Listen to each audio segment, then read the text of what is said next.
एक बार की बात है, एक गांव में एक तालाब था।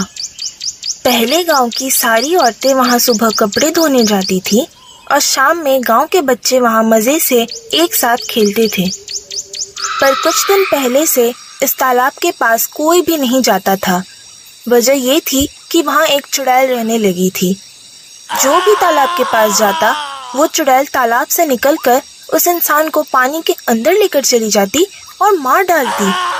उसके डर से कोई वहां आस पास भी नहीं जाता था। रामू नाम का एक नौजवान लड़का भी उसी गांव में अपने माँ और पापा के साथ रहता था। उसके पापा कसाई थे, इसलिए वो ज्यादातर समय अपनी माँ के साथ घर पर ही रहता था। रामू इन सब बातों पर भरोसा नहीं करता था। उसने कई बार शाम में तालाब के पास जाने की कोशिश की थी, लेकिन उसकी माँ उसको डांट कर घर पर ही रहने को बोलती थी। एक शाम की बात है, रामू देखता है कि उसकी माँ सो रही है। वाह, आज कई दिन बाद मौका मिला है। आज मैं खुद जाकर देख ही लूंगा कि गांव वाले सच कहते हैं या चुड़ैल के नाम पर अफवाह फैला रहे हैं। वो दबे पैर घर से बाहर निकल जाता और सीधा तालाब की तरफ चला जाता। यहाँ तो कुछ भी नहीं है, मतलब गांव वाले सच में झूठी बोलते हैं, जिससे शाम के बाद घर से बाहर कोई ना निकले। वो इतना कहकर जैसे ही घर वापस जाने के लिए मुड़ता है, तभी पानी से वो चुड़ैल बाहर आ जाती है। वो जोर जोर से हंसने लगती है।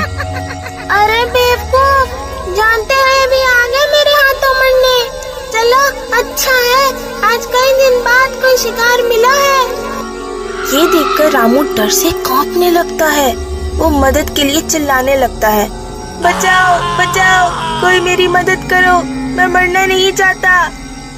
अब चिल्लाकर क्या होगा, आज तुझे मुझसे कोई नहीं बचा सकता। इतना कहकर चुड़ैल उसको पानी के अंदर ले जाती है और मार डालती है। रामू की मदद की आवाज सुनकर कुछ गांव के लोग दौड़ कर आते हैं, पर तब तक बहुत देर हो चुकी होती है।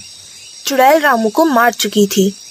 गांव वाले ये बात जाकर रामू की माँ से कहते हैं। रामू की माँ ये सुनकर जोर से रोने लगती है। हे भगवान, मार डाला उस चुड़ैल ने मेरे बेटे को। क्या कोई भी नहीं है जो उस चुड़ैल को मार सके?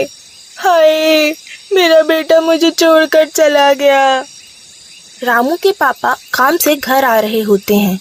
ये सब सुनकर वो आग बबूला हो जाते हैं। आज इस चुड़ैल को मुझसे कोई नहीं बचा सकता। इतना कहकर वो हाथ में बड़ा सा चाकू लेकर तालाब की ओर चले जाते हैं और वहां जाकर जोर जोर से चुड़ैल को पुकारने लगते हैं। ए चुड़ैल, हिम्मत है तो मुझे मार कर बता। आज तुझे ही ना काट डाला तो मैं भी एक अच्छा बाप नहीं। चुड़ैल ये सुनकर हंसने लगती है और तालाब से बाहर आ जाती है। उसको हंसता देख रामू के पापा और भी गुस्से से आग बबूला हो जाते हैं और उसको मारने के लिए उसकी तरफ दौड़ पड़ते हैं। वो चुड़ैल पर 3 बार चाकू चलाते और वो चुड़ैल 4 टुकड़ों में कट जाती। अब हंस कर दिखा चुड़ैल, आज के बाद तू किसी बेटे या बेटी को उसके माँ बाप से नहीं छीन पाएगी। गांव वाले ये देखकर खुश हो जाते हैं, पर तभी सब देखते हैं कि वो चुड़ैल अपने हर कटे हुए हिस्से से खुद को वापस तैयार कर लेती है। देखते ही देखते उसके हर हिस्से से एक नई चुड़ैल बन चुकी होती है। अब रामू के पापा के सामने 4 चुड़ैल थी। अब ये क्या आफत है, ये चुड़ैल अपने कटे हुए हिस्से से एक और कैसे बन गई? हे भगवान, मेरी मदद कर। तुझे अब मुझसे कोई नहीं बचा सकता। इतना कहकर चारों चुड़ैल रामू के पापा के ऊपर हमला करने के लिए आगे बढ़ते हैं। गांव वाले ये सब देखकर भाग जाते हैं। रामू के पापा तालाब के पास वाले मंदिर की ओर भागते हैं और मंदिर के अंदर चले जाते हैं।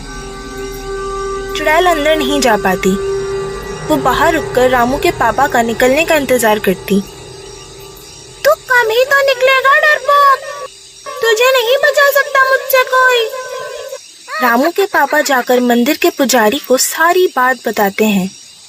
पुजारी जी, मेरी मदद करिए। मैं बाहर गया तो ये चुड़ैल मुझे भी मार डालेगी। इसने मेरे बेटे को पहले ही मार डाला है। तुम चिंता मत करो, इसको मैं देखता हूँ। इस चुड़ैल ने बहुतों को मारा है, अब इसको आगे ऐसा और कुछ ना करने दूंगा। पुजारी जी कलश में खास पानी लेकर कुछ मंत्र पढ़ते हैं और मंदिर से बाहर जाते हैं। उनके पीछे पीछे रामू के पापा भी बाहर चले जाते। रामू के पापा को बाहर आता देख चुड़ैल हंसने लगती।